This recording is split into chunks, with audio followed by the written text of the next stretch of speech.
Hello and welcome to Volusia Magazine. I'm Amber Osman.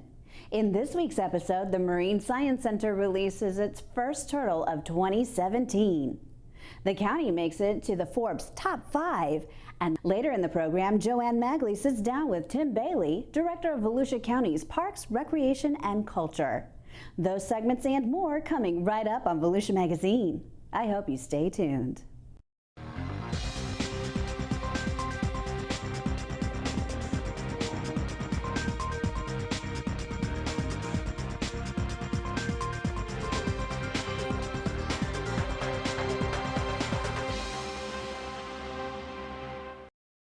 The Marine Science Center has released its first rehabilitated sea turtle of 2017. Adele, a juvenile green sea turtle, was the first sea turtle admitted to the Marine Science Center Turtle Hospital in 2017 after stranding in Daytona Beach January 9th. When Adele arrived at the Turtle Hospital, she was cold and weak with an electrolyte imbalance, critically low glucose level, and irregular heartbeat. The sea turtle was covered in algae and barnacles and had internal parasites, which are indications that she had been debilitated for some time.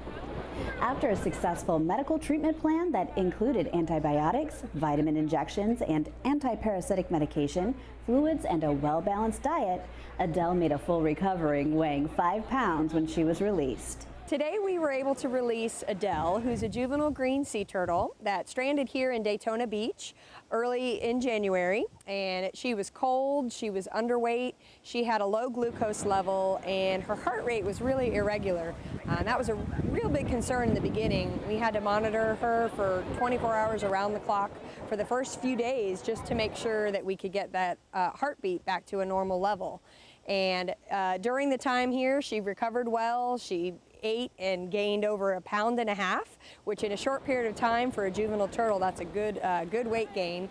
She weighed about 5 pounds. She was healthy and strong and ready to go. So we were able to release her here in Ponce Inlet and get her back out in the ocean where she belongs. And we're just so thankful for all the support and the crowds and the community that came in and supported us with this. To date, 20 sea turtles have been admitted for care to the Turtle Hospital at the Marine Science Center in 2017. Busy time here at the Volusia Marine Science Center. We still have 14 sea turtles that we're currently rehabilitating in our sea turtle ICU here. So we invite everybody to come out and get a chance to see the turtles that are still getting better, and hopefully stay tuned for some more releases in the near future when we continue to get them better and can get them back out into the ocean. The Marine Science Center is open to the public at 100 Lighthouse Drive in Ponce Inlet.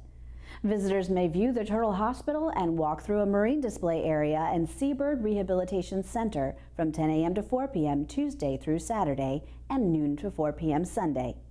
For information, you can visit marinesciencecenter.com or call 386-304-5545. You can also follow the Marine Science Center on Facebook at facebook.com/Friends of the Marine Science Center. Young people between the ages of 9 years and 15 years old who are looking for sun, fun, and water might want to look into the county's Junior Lifeguard program. Now in its 28th year, the summer program teaches participants about beach safety in a fun and challenging atmosphere. Professional lifeguards teach water safety and first aid techniques. To be eligible for the program, participants must pass the swim requirements, which are to swim 100 yards in no more than 2 minutes and 15 seconds. They must tread water for 5 minutes and swim underwater for 10 feet. Swimming skills are a must. Youth thinking about this for the summer should work on their swimming skills before trying out. Tryouts for the Junior Lifeguard program begin May 6th and continue through June 17th at local YMCA's and pools. Upon completion of the swimming requirements, a $150 tuition fee will be due. Enrollment is limited and applications are accepted on a first-come, first-served basis. Volusia County launched the Junior Lifeguard program back in 1990, and since that time, close to 400 kids have participated each year. And the program embraces many of the elements that are part of the profession of open water lifeguarding, including physical conditioning, competition, and traditions. The participants will be exposed to a variety of activities, all relating to lifeguarding, that are fun and also practical. Activities like swimming, running, paddling, some surfing, first aid skills, surf rescue, surf dangers, marine life dangers, beach ecology talks. So they're exposed to a lot of different things. At its core, the program promotes commitment, discipline, and respect for the environment and respect for each other, and good sportsmanship. Those are all part of the program, and we feel we're really proud of the program, and the kids that come through it have a memorable and enjoyable time. At the camps, junior lifeguards will participate in daily team relays involving surfboard paddling, swimming, running, and beach flags. The 5-day camps also help to build self-confidence and prepare participants for work as lifeguards. This year's Junior Lifeguard week-long camps are from 8:30 a.m. to 1:30 p.m. June 12th through July 21st in Ormond Beach, Daytona Beach Shores, and New Smyrna Beach. For more information, please call Beach Safety Ocean Rescue at 386-547-0246, or you can go online to juniorlifeguard@volusia.org. Manatees are the gentle giants of Florida's coastal waters and rivers. As they glide gracefully through the waters, they're easy prey for speeding boats and their propellers. Volusia County is committed to documenting and protecting these beloved marine mammals. We're looking for a few enthusiastic volunteers to participate in Manatee Watch. It's a program that identifies the presence of manatees in local waterways. Residents who live on the water, spend a lot of time near the water, or are avid boaters are encouraged to become Manatee Watchers. Manatee Watch coordinators will host free training sessions at 10 a.m. Friday, March 17th at the Thomas C. Kelly Administration Center in DeLand, and again at 10 a.m. Saturday, March 25th at the Marine Discovery Center in New Smyrna Beach. It's such a unique opportunity here in Florida, and especially in Volusia County, to be able to see these manatees wild in the waterways. And when they come and take our training, our Manatee Watch training, they learn how to document their sightings and how to report the data back to us. And it's really, really helpful for us to have that data. The Manatee Watch training is a great opportunity to learn all about Florida's official marine mammal. With the help of volunteers, we can get a better understanding of how manatees are using Volusia County waterways. Manatee Watchers are trained to observe manatee behavior, document manatee sightings, photograph manatees, and sketch scar patterns. Information gathered from the volunteers provides vital manatee information, including behavior, movement within waterways, habitat use, and individual identification. Participants will receive a packet of training materials. The Manatee Watch program is open to individuals, families, businesses, and civic organizations. Participants should be at least 16 years old. To register, you can contact Debbie Wingfield at dwingfield@volusia.org. For more information about manatees and Manatee Watch, you can visit volusiamanatees.org. Volusia County is seeing an economic uptick with more than $1 billion in new projects completed in 2016. This increase is making national benchmarks as the Deltona, Daytona Beach, Ormond Beach metropolitan area has made Forbes' annual list of the fastest growing cities. Forbes' annual list provides a holistic picture of places throughout the country on an upswing. Data from Moody Analytics uses 5 key components to rank the areas.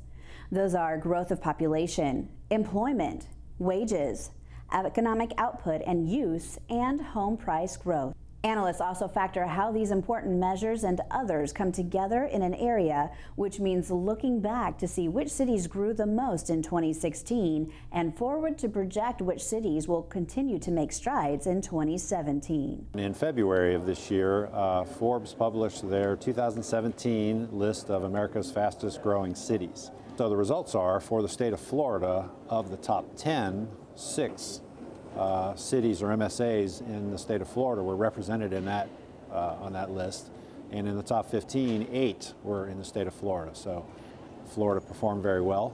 And our MSA, the Daytona Beach Ormond MSA, ranked 4th overall and was 3rd among the cities in the state of Florida. And so it's just yet another evaluation of and confirmation that our local economy is growing, and we believe growing in a healthy and sustained way.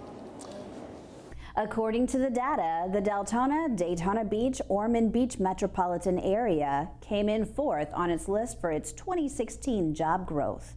Other data from the report projects the following for this year: 2.57% in population growth, 3.16% in job growth, 5.33% in gross metropolitan product growth, 6.92% in wage growth, and a 7.49% home price growth. There's a lot of opportunities in our business community to continue to stimulate growth and advance our local economy, and we're hopeful that people like Forbes will continue to recognize those actions with rankings like they've recently provided. To learn more about economic development here in Volusia County, you can visit the county's economic development website, floridabusiness.org. Spring is a great time of year for beachside property owners to double-check their beachfront lighting at night. Volusia County has a sea turtle lighting ordinance, as bright lights can disorient and confuse sea turtles on the beach. This week on Volusia Here and Now, we'll join Shelley Safranek to learn more about sea turtles who nest here annually and ways to reduce artificial lighting on our beaches. In Volusia County, sea turtle nesting season is from May through October each year. This is the time when female sea turtles emerge from the surf, usually at night, and make nests along the shore. Jennifer Winters, Volusia County's Habitat Conservation Plan Manager, estimates more than 400 nests get laid each nesting season. And with each nest having as many as 100 eggs, that is a lot of baby sea turtles being born right here in Volusia County. We commonly see the leatherback, green, and loggerhead sea turtles each year. Occasionally we'll have a rare Kemp's Ridley sea turtle nest here as well. Volusia County and Florida combined are very important habitats for the loggerhead sea turtle and the continued survival of the species. Working to protect this unique marine environment, in 1996, Volusia County developed and implemented a detailed and federally approved habitat conservation plan. The plan outlines actions the county takes, and more importantly, what beach visitors, beachfront property owners, and beach motorists can do to ensure that female sea turtles can nest uninterrupted and that hatchlings can emerge and make it safely to the ocean. So each morning the volunteers come out looking for the new sea turtle crawls, and it's important to mark the crawls as soon as possible in the morning because the tracks will quickly be erased. It's also important that they mark each nest so that we can open the beach to vehicle driving. The nests are identified usually pretty easily by thrown sand at the apex of the crawl. That is an indicator that there's usually eggs buried in the sand, and they don't necessarily dig up the eggs or see the eggs because they're underneath the sand. They just look for these identifying characteristics. Once found, these nests are clearly marked with a sign, and stakes are placed around its perimeter. But walking by and seeing this staked-off area may be confusing for beach visitors, as the nest and eggs won't be visible. Sea turtles are a little different than a lot of other turtles that you may see lay a nest and stay nearby. A sea turtle doesn't stay near its eggs. Once it drops the eggs, it goes back into the ocean, not to be seen again. So when you see a nest area that's clearly marked, there are eggs located here in the sand somewhere. Now, while the county, beach safety, and sea turtle volunteers are doing their part to ensure a successful nesting season, it also takes the effort of beach visitors. Some of the ways to help ensure a successful nesting season include parking vehicles to the east of the conservation poles, using designated dune walkovers to protect the fragile habitat, observing the nests and wildlife from a distance, and removing all of your trash when you leave the beach. According to Winters, the other important factor in ensuring a successful nesting season is limiting the amount of lighting illuminating onto the beach. It's important that the lights don't illuminate the beach because the sea turtles can be deterred from nesting in that area, and also if it continues when the turtles are hatching out of nest, the hatchlings can be attracted to that lighted beach area away from the ocean. As part of the Habitat Conservation Plan, Volusia County has a sea turtle lighting ordinance in effect from May through October that restricts the amount of light that can illuminate the beach, as well as prohibits the source of light being visible from the beach. The ordinance affects all beachfront property on the east side of Atlantic Avenue and the properties directly on the west side of Atlantic Avenue. They need to ensure that their lights on their property are not visible from the beach or illuminating the beach. Now, Winters and the Sea Turtle staff recommend property owners check their properties each year at night to ensure they are in compliance, as the beach environment is constantly changing. And the Sea Turtle staff offers free inspections and all kinds of tips to help citizens bring their property into compliance. We have a lot of simple suggestions that we give to people. One of them is to start out with a thin piece of metal or plastic or even cardboard and go to your problem lights and play around with it and see if you can create some of your own shielding to modify your existing fixtures. It's the most cost-effective method. You can purchase a lot of things out on the market. There's things available such as bulbs with shielding already built into them. They're very effective. And there's also fixtures that are already designed in such a way that the light source wouldn't be visible on the beach. If you're out along Volusia County's beaches at night during sea turtle nesting season and you want to use a flashlight, make sure you use an LED flashlight or a flashlight with a red film cover. Red is known to be less disruptive to sea turtles. These properties along Volusia County beaches are a good example of good, safe lighting for sea turtles and people. The properties have been modified with their lights shielded to only be visible on the property and not illuminating the beach, which we need to keep dark for successful sea turtle activity. As the sea turtle experts say, let the only light they see be moonlight. For Volusia Here and Now, I'm Shelley Safranek. For more information about Volusia County's Sea Turtles program and beachfront lighting, you can call 386-238-4773 or visit volusiaseaturtles.org. It's time to go into the studio with Director of Community Information Joanne Magley and her guest Tim Baylie, the Director of Volusia County's Parks, Recreation, and Culture. Thanks, Amber. Well, whether you love to get outside in nature or work up a sweat on the ball field, Volusia County has miles of scenic paved trails and dozens of parks. So here today to talk about it all is the county's Parks, Recreation, and Culture Director, Tim Baylie. Hi, Tim. Hi, Joanne. Thanks for having me today. Thanks for being here. So let's start off about talking with about our extensive trail system. I think people that learn about the trails are really surprised just how expansive the trails are here. Yeah, you know, over the last year or so, Volusia County's been blessed with some trails development as well as funding for trails. So I'm going to back up a little bit about what happened recently. So the state, Florida Department of Transportation has set aside approximately $25 million funded with new vehicle registration fees to develop trails within the state of Florida. Volusia County was lucky enough to have two of our priority trails, which is the St. Johns River to Sea Loop and the Coast to Coast Trail, funded with Sun Trail monies. And when I say funded, fully funded. So all the gaps that you see on the St. Johns River to Sea Loop, Spring to Spring Trail, East Coast Regional Rail Trail, all is now fully funded, as well as the Coast to Coast Trail.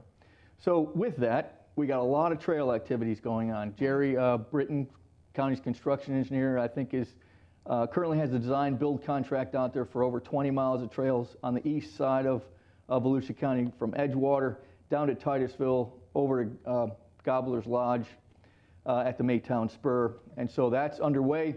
Within the next 500 days or so, that trail section will be open. Also recently, the section from Guys Road to Gobbler's Lodge in Osteen area has received support. So we're going to be moving forward on putting that on the street. And so around the same time, within the next, say, 500 days, both of those sections will be completed and then open to the public for use. So you could be able to go from Edgewater all the way over to Lake Monroe Park. Oh, wow. And through time, as we build the rest of the trail systems out, You'll be able to travel up to St. Augustine or over to Tampa, all on one contiguous paved asphalt trail.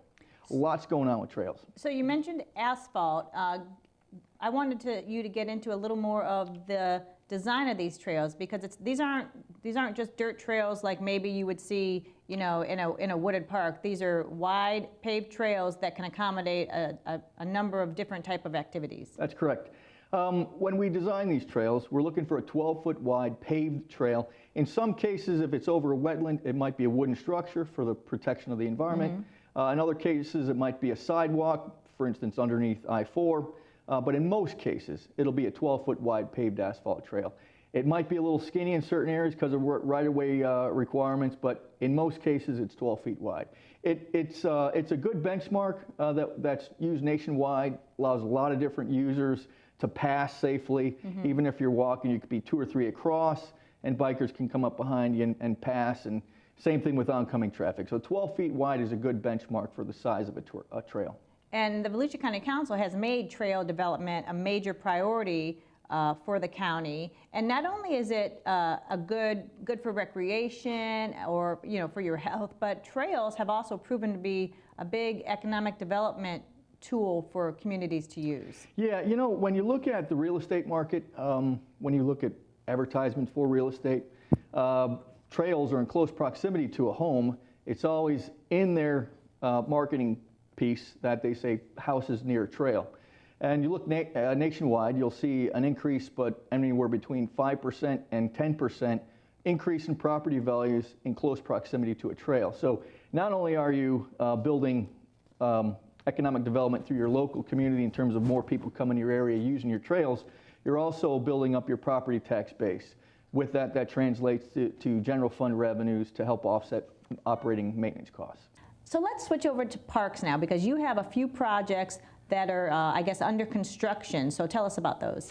Yeah, right now in the works, there are 4 different recreational areas that we're working on. One is at the Daytona Regional Library. There's an outdoor recreational area that we're working on currently. It'll include a new playground, a couple of pavilions. There'll be lighting, sidewalk access. It'll be a great addition to that library. You'll be accessing it through the library. It's a good, safe place for kids and adults to recreate in that space. The next site that's in play here is at Hope Place. There'll be a recreational area outside of Hope Place that'll include 2 basketball courts, a multi-purpose field, and a playground and a pavilion. And that's really in the draft stages. We really want to meet with the public too to get some feedback on what they'd like to see in that particular location. The other 2 parks are more of a traditional district and/or local park. Shell Harbor, which is up in northeast Volusia County, it's on the southeastern shoreline of Lake George. There'll be a new boat ramp put in that location, a restroom, boat trailer parking, interpretive panels, benches, picnic areas, that kind of thing. Be a well-received asset to that area of the county. I think it's the only Volusia County access to the lake via boat ramp that we would manage. Right. So I think it's really going to be a welcome addition to that area up there. And the last new park that we have going on is at Lemon Bluff. It's in the Osteen area. There's currently a small boat ramp on Lemon Bluff.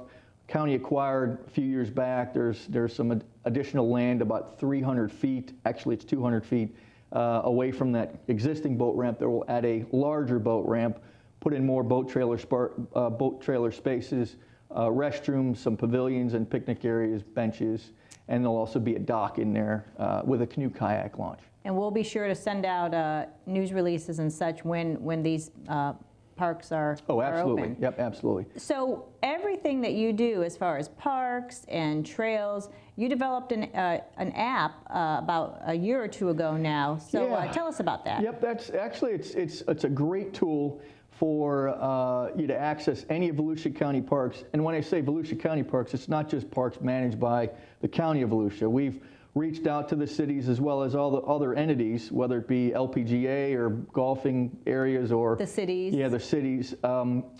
We compile all their information in a GIS database, and we use that information to create the Parks and Trails app.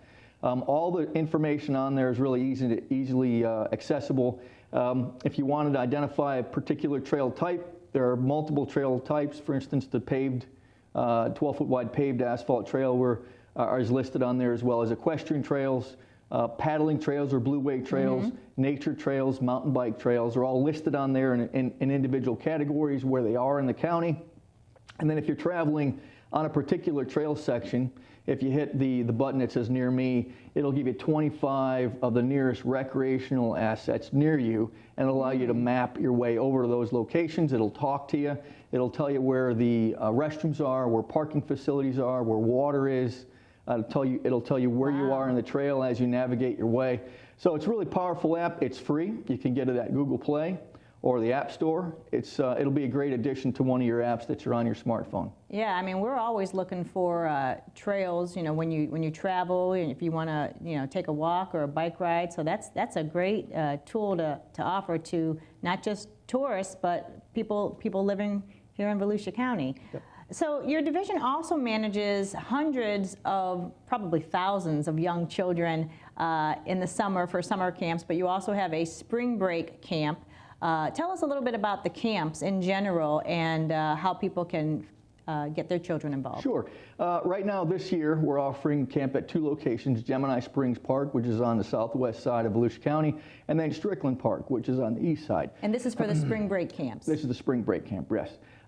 If you're looking to gather more information, you can either go on Facebook page, Volusia County's Facebook page will give you more information on that, or you can call into our office, 386-736-5953. You'll gather more information there. You can also register. They'll have registration at both of those sites, and it'll also be advertised on the Facebook page. Yeah, and these camps, so for the spring break camp, obviously it's for people who, their school is out, so it's something for kids to be able to do. Yep. Parents are working, lots of activities. Same thing with the summer camps that are offered. Yep, exactly right. Weeks filled of activities for children to do in a supervised environment, all managed by Volusia Parks, Recreation and Culture. That's right. Yeah, we have an agreement with the school board, so we use school buses to travel from those 2 locations over to the other recreational activities. It might be bowling, going to the theater, going to the water park. So they'll all be listed on that page to tell you where the kids are going to be going from each one of those locations and what day of the week they'll be traveling to. All right, so if anybody wants more information, they can find you on the website, volusia.org? Yeah, volusia.org is a great place to find all of our information. You can also get to the app from that location as well. Another good source of information is Sports Volusia, and that also will give you some great information on parks, countywide, even municipal parks and the nonprofit areas. All right. Tim Baylie, Director of Parks, Recreation, and Culture, thanks so much for being here today. Thanks for having me. Thank you. Amber, back to you. Thanks, Joanne, and thank you for watching Volusia Magazine. If you have any questions about the show, you can feel free to give us a call at any of the numbers you see listed here, or you can log on to volusia.org and click on the News tab at the top of the screen to find us. Incidentally, you can find the County Council's meeting calendar there too. In fact, you can use volusia.org to find out about meeting dates, workshops, topics of interest, activities, and how you can become involved. And we hope you won't forget to listen to Volusia Today. That's Volusia County Government's weekly public radio broadcast.